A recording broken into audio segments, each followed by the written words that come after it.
आज आम आसीचु सका 9टा बेलू आसिक ये अपेक्षा करूँ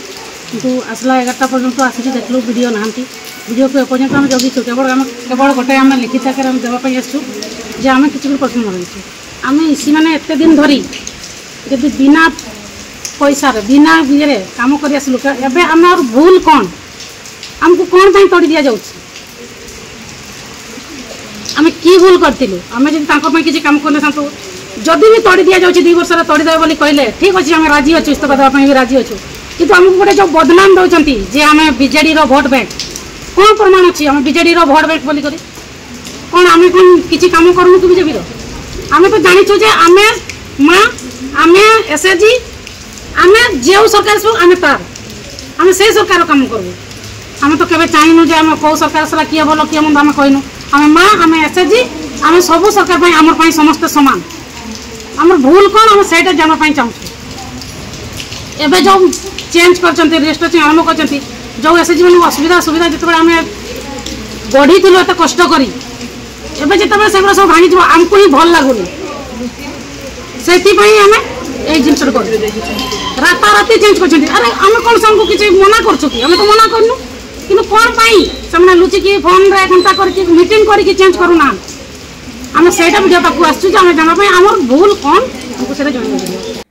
ग्रामांचल स्वयं सहायता गोष्ठीर पुनर्गठन निष्पत्ति को विरोध करी मयूरभंज जिला विषय ब्लॉक मिशन शक्ति विभाग रे कार्यरत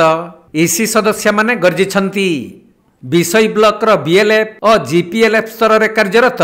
212 जन ईसी सदस्य विषय पंचायत समिति कार्यालय को आसी सरकार ही निष्पत्ति को दृढ़ निंदा करी नाराबाजी देइथिले। आउ एसएचजी पुनर्गठन निष्पत्ति को प्रत्याहार करने पाई मुख्यमंत्री और विभागीय मंत्री उद्देश्य रे ब्लॉक बीडीओ जरिया रे एक दाबी पत्र प्रदान करिसंती। आमे आज ये विषय ब्लॉक रो समस्त जीपीएलएफ बीएलएफ रो ईसी मेंबर माने उपस्थित अच्छु जो आमको रिस्ट्रक्चरिंग करिकी जो चेंज करा जाउची जो कहउचंती जे आउ जो माने अछंती एबे पद पदवी रे हो कि एसएचजी रो प्रेसिडेंट सेक्रेटरी होंतु कि जीपीएलएफ रो ईसी मेंबर कि बीएलएफ रो ईसी मेंबर सेमान को चेंज करा जिवो से माने आउ रही पारिबे नाही किंतु आउ गुटे सेठी कहिचंती हमर प्रभाती मैडम जे उपमुख्यमंत्री अछंती हमर जे कि हमर मिशन शक्ति शिशु विकास मंत्री अछंती से कहिचंती जे गणतांत्रिक पद्धति रे ताहा चेंज होउची पुनर्गठन होउची जदि गणतांत्रिक पद्धति रे होउची ताहले आमर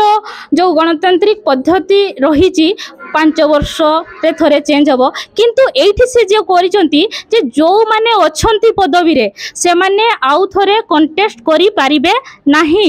कि जो माने ईसी मेंबर अछंती कि प्रेसिडेंट सेक्रेटरी अछंती से माने पुनर्बार 3 वर्ष पर्यंत से माने आउ रही पारिबे नाही पुनी 3 वर्ष परे से माने आउ थरे कंटेस्ट करि पारिबे एटा कोन गणतांत्रिक पद्धति की जदी जने एमएलए होउची 5 वर्ष परे से कोन आउ एमएलए कंटेस्ट करू नाहंती कि आमे चाहूचु जदि पुनर्गठन होउची हो आमर जदि माँ माने भी आगो को आसंतु आमे भी चाहूचु जे नेतृत्व चेंज हो किंतु माने समस्तंकर सहमति रे हो बसिक्री हो एमती जो राति अधरे मीटिंग करिकी चेंज कर दउची से भलिया न हो आमे अच्छु जीपीएलएफ रे प्रेसिडेंट सेक्रेटरी अच्छु ईसी मेंबर अच्छु किंतु हमको कोनोसी थिरे इन्वॉल्व करा जाऊ नाही कौन पाई इन्वॉल्व करा जाऊ नाही आमे कोन मिशन शक्ति रु बाहरी गलु कि ना हमर पद भी सरी गला कि आमे कोन एबे प्रेसिडेंट सेक्रेटरी ना हो ना ईसी मेंबर ना हो जदि आमे अच्छु नेतृत्व रे ताहले कौन पाई चेंज करा जाऊ हमको जाना जाऊ नाही हाँ आमे ब्लॉक रे देइचु कलेक्टर को देइचु आमर आईएएस जे अछंती तांकू मध्य दिया हेची किंतु कोनोसी पदक्षेप नौ नाहंती यदि आगामी दिन रे यार कोनोसी समाधान न होय ताले कोन करिवे जदि आगामी दिन रे यार कोनोसी समाधान न होला ताहले आमे राजरास्ता को ओल्लेबु। मयूरभंज जिला रायरंगपुर सुनील कुमार महापात्रंक रिपोर्ट कोणार्क लाइव।